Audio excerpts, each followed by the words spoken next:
처녀들을 다시 모을 때에는 모르드게가 대궐문에 앉았더라. 에스더는 모르드게가 명령한 대로 그 종족과 민족을 말하지 아니하니 그가 모르드게의 명령을 양육받을 때와 같이 따름이더라. 모르드게가 대궐문에 앉았을 때에 문을 지키던 왕의 내시 빅단과 데레스 두 사람이 원한을 품고 아하수에로 왕을 암살하려는 음모를 꾸미는 것을 모르드게가 알고 왕후 에스더에게 알리니 에스더가 모르드게 이름으로 왕에게 아뢰는지라. 조사하여 실증을 얻었으므로 두 사람을 나무에 달고 그 일을 왕 앞에서 궁중일기에 기록하니라. 그 후에 아하수에로 왕이 아각 사람 함무다다의 아들 하만의 지위를 높이 올려 함께 있는 모든 대신 위에 두니 대궐문에 있는 왕의 모든 신하들이 다 왕의 명령대로 하만에게 꿇어 절하되 모르드게는 꿇지도 아니하고 절하지도 아니하니 대궐문에 있는 왕의 신하들이 모르드게에게 이르되 너는 어찌하여 왕의 명령을 거역하느냐 하고 날마다 권하되 모르드게가 듣지 아니하고 자기는 유다인임을 알렸더니 그들이 모르드게의 일이 어찌 되나 보고자 하여 하만에게 전하였더라. 하만이 모르드게가 무릎을 꿇지도 아니하고 절하지도 아니함을 보고 매우 노하더니 그들이 모르드게의 민족을 하만에게 알림으로 하만이 모르드게만 죽이는 것이 부족하다고 생각하고 아하수에로의 온 나라에 있는 유다인 곧 모르드게의 민족을 다 멸하고자 하더라. 아멘. 오늘은 에스더서 2장 19절로 3장 6절 말씀을 가지고 사울의 후손과 아각의 후손이라고 하는 제목으로 묵상 나눔하도록 하겠습니다. 먼저 19절로 20절인데 에스더가 모르드게의 명령을 따랐다는 것입니다. 모르드게가 대궐에서 일을 맡아보고 있을 때 에스더는 자기의 혈통과 민족에 관해서는 모르드게가 시킨 대로 입을 다물었습니다. 그녀는 모르드게의 명령을 양육받을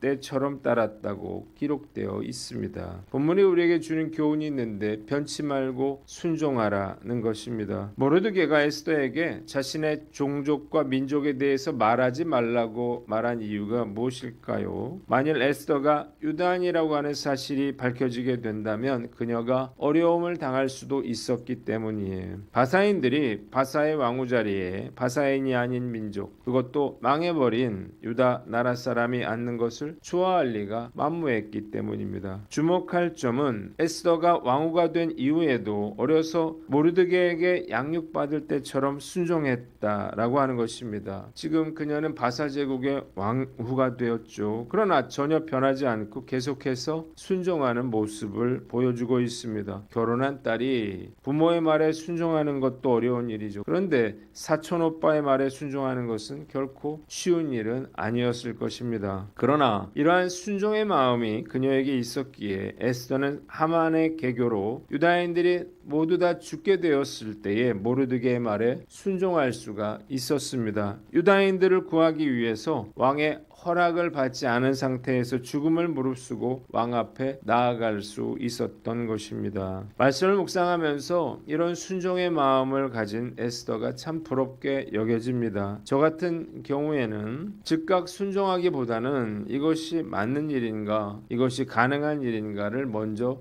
생각하게 되기 때문이에요. 그래서 즉시 순종하기가 어렵습니다.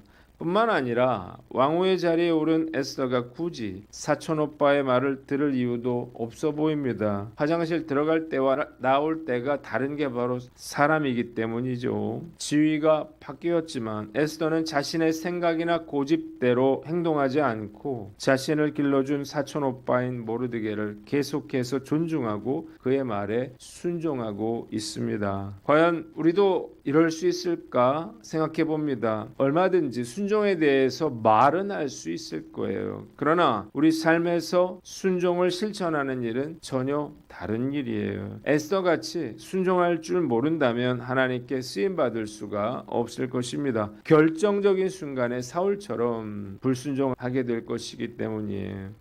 방법이 무엇인가요? 방법은 날마다 순종을 연습하는 길밖에 없습니다. 오늘 난 어떤가 스스로를 돌아보고 어떤 상황에서도 변질되지 않고 순종할 수 있는 믿음의 사람 되시기를 주님의 이름으로 축원합니다. 두 번째 19절로 23절 말씀인데요. 모르드게가 왕의 목숨을 구했다는 것입니다. 모르드게가 대궐문에서 근무를 하고 있을 때에 우연히 문을 지키는 왕의 내시 빅단과 데레스 두 사람이 원한을 품고 아하수에로 왕을 암살하려고 하는 음모를 듣게 됐습니다.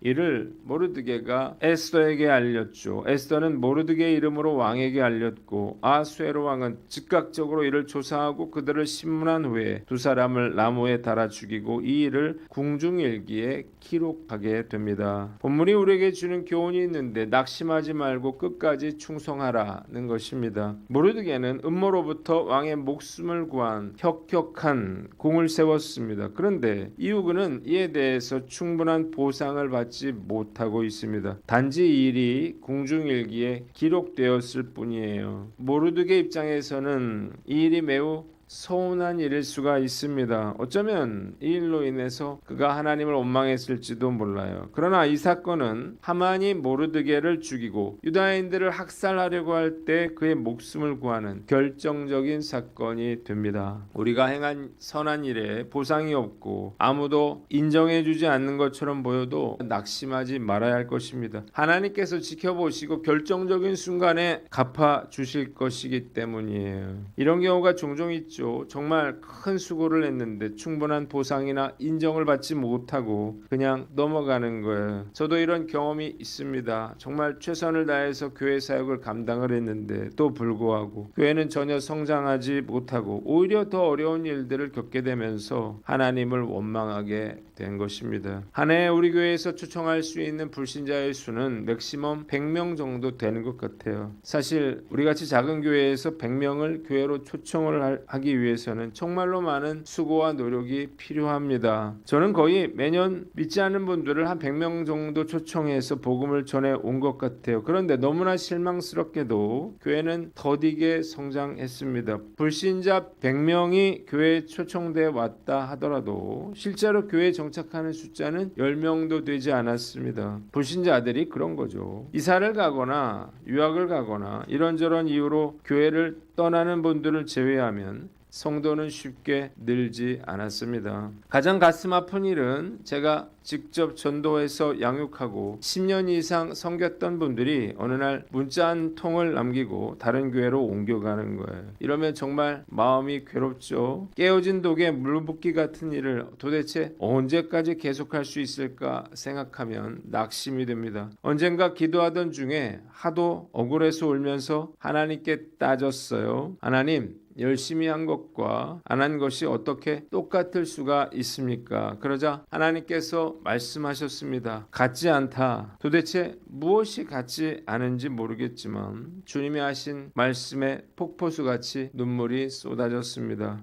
같지 않다는 말씀이 정말 위로가 되었기 때문이에요. 하나님이 다 알고 계시는구나 라고 생각하니 아픈 상처가 치유되고 회복이 됐습니다. 이 말씀을 붙잡고 저는 다시 일어섰고 지금도 깨어진 독에 물 붓기 같은 사역을 계속하고 있습니다. 주님을 위해서 열심히 충성한 것과 그렇지 않은 것이 어찌 같을 수가 있을까요? 지금 눈에 보이지 않더라도 낙심하지 말고 끝까지 충성해야 할 것입니다. 언젠가 하나님께서 놀라운 일로 응답해 주시리라 믿습니다. 이번 주일에 우리 교회에서 가족사랑 행복축제가 열려요. 많은 잃어버린 영혼들이 집회에 참석하여 복음을 듣고 하나님께 영광을 올려드리는 축제 예배가 되기를 간절히 기도합니다. 마지막으로 3장 1절로 6절인데 하만이 유다인 몰살 계획을 세웠다는 것입니다. 먼저 1절로 4절 모르드게가 하만에게 절하지 않은 사건이 나옵니다. 이후 아수에로 왕은 아각 사람 하만을 등용하여 큰 벼슬을 주고 더 높은 자리에 앉혔습니다. 하만을 통해서 땅에 떨어진 권위를 회복하고 지배 체제를 강화하려는 거예요. 신하들은 하만이 드나들 때마다 모두 엎드려 절을 했습니다. 그러나 모르드게는 무릎을 꿇지도 절도 하지 않았습니다. 신하들은 날마다 모르드게를 타일렀지만 그는 말을 듣지 않았어요. 이유가 무엇인가요? 그는 유대인으로서 그 어떤 인간에게도 신적인 경배를 바칠 수가 없었고 특히 조상대대로 원수지간이었던 아말렉 왕 아각의 후손인 하만에게는 더욱 그러했기 때문입니다. 그러자 그들은 어찌 되나 보려고 하만에게 이 일을 알렸습니다. 5절로 6절 하만이 분노하여 온 나라의 유다 사람을 죽이려 했다는 것입니다. 하만은 모르드게가 정말로 자신에게 무릎을 꿇지도 아니하고 절도 하지 않는 것을 보고 분노했습니다. 또한 모르드게가 유다인이라고 하는 사실을 알게 되자 모르드게만 죽이는 것이 부족하다라고 생각하고 온 나라에 있는 유다인들을 다 죽일 계획을 세웁니다. 본문이 우리에게 주는 교훈이 있는데 분노를 다스리라는 것입니다. 하만은 왕이 준 권력을 사적인 보복에 사용했습니다. 단지 모르드게가 자신에게 절을 하지 않은 일이었지만 그는 자신의 권력을 이용해서 유다 민족 전체를 멸절하려고 하는 사악한 음모를 꾸미고 있습니다. 자신의 사적인 분노의 감정을 해소하기 위해서 권력을 사용하고 있는 거예요. 그가 위임받은 권력은 국가와 국민을 섬기기 위한 공적인 것이었음에도 불구하고 그는 이 권력을 개인적인 복수를 위해 사용하고 있습니다. 결국 이 사건은 그를 죽음으로 이끌고 말았습니다. 하만처럼 개인적인 앙심을 품고 한 사람을 파멸로 이끌어가려 노력하는 사람들이 적지 않아요. 권력의 자리에 있다면 더욱 그러합니다. 반드시 보복하려 하는 거예요. 원자폭탄의 아버지인 오펜하이머를 다룬 영화 오펜하이머에는 루이스 스트로스라고 하는 사람이 나옵니다. 우리가 잘 아는 아이언맨의 로버트 다우니 주니어가 연기한 사람이죠. 루이스는 평생 오펜하이머를 대적했습니다. 그러나 사실 처음부터 그가 오펜하이머를 싫어했던 건 아니에요. 오히려 매우 호의적이었습니다. 프린스턴 대학 고등연구소로 오펜하이머를 이끌어준 것도 그였고 아인슈타인과 만남을 추진한 것도 그였습니다. 그런데 루이스가 오펜하이머에게 앙심을 품게 된 계기가 있었어요. 루이스는 과거에 구두를 판매하면서 힘들게 자수성가했다고 자신을 소개했는데 오만했던 오펜하이머가 생각 없이 스트로스가 미천한 구두 판매원이었다 말한 것을 듣고 상처를 받게 된 것입니다. 심지어 그는 아인슈타인이 오펜하이머와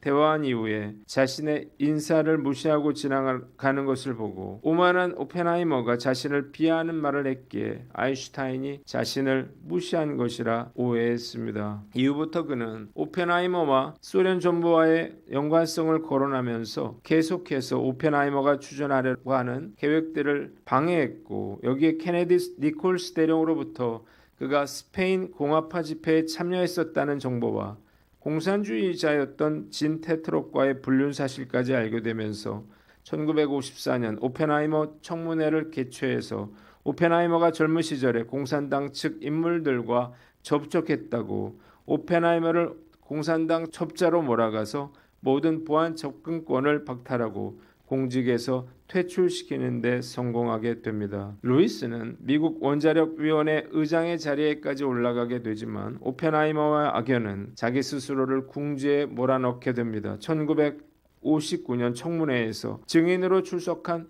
데이비드 힐에 의해서 개인적인 원한으로 오펜하이머를 공산주의자로 몰아간다고 하는 것이 폭로되었고 상원 인준 투표 결과 그는 겨우 3표 차이로 패배하여 낙마하게 됩니다. 누군가를 미워하고 앙심을 품고 분노하면 그 불이 결국엔 자신을 사르게 된다는 사실을 깨달으시기를 바랍니다. 기분이 나쁜 일을 겪을 수가 있어요. 얼마든지 화가 날 수 있습니다. 그러나 마음에 앙심을 품고 보복하려는 마음을 품는다면 그것이 오히려 우리를 파멸로 이끌어갈 수가 있는 것입니다. 김영철 씨가 신동엽 씨에게 신동엽 씨는 화내는 것을 못 봤는데 진짜로 화를 안 내시나요? 너무 화날 때는 어떻게 하시나요? 물었어요. 그러자 신동엽 씨가 이렇게 대답을 했습니다. 정색하면 지는 거라는 거예요. 어릴 때는 당연히 화를 많이 냈는데 언젠가 자신이 화를 내는 순간에 상대방이 잘못한 걸 퉁치더라는 거예요. 상대방은 자기가 잘못한 걸 기억하지 않고 내가 화낸 것만 남는다는 사실을 알았다는 거예요. 그래서